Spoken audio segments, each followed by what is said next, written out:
नेतृत्वाखाली जो 24 तारखेला महाजन आक्रोश आपण महाराष्ट्राने पाहिला आणि त्याच्यानंतर सर्वांच्या लक्षात आलं की महाराष्ट्रामध्ये आता धनगर जागे झाले तर धनगर पेटलेत.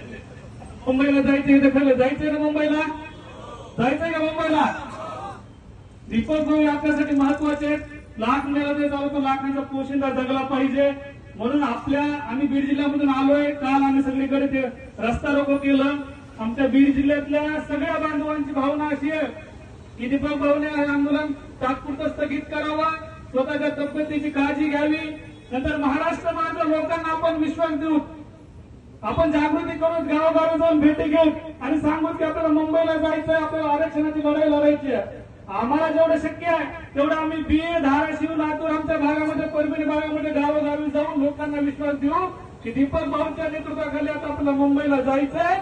दीपक भाऊ ठरवतील तर एका तारखेला आपल्याला ताकदीनं मुंबईला जायचंय. फक्त आपल्यालाच नाही, आपल्यासोबत आपलं जे वाहन आहे मेंढ्या सुद्धा घेऊन आता आपल्याला मुंबईला जायचंय. तर मंत्रालयाच्या दारामध्ये आता आपल्याला मेंढ्या बसवायच्या आणि आंदोलन करायचंय.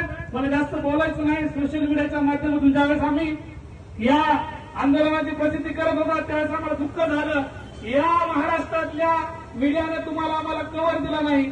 त्यामुळं मला या ठिकाणी शेवटची एकच विनंती करायची आहे की तुम्हाला आम्हाला सांगणारे आणि दाखवणारे दुसरे कुणी भेटले नाही. आता तुम्ही आम्ही तुमच्या हातातला मोबाईल हातात घ्यायचा.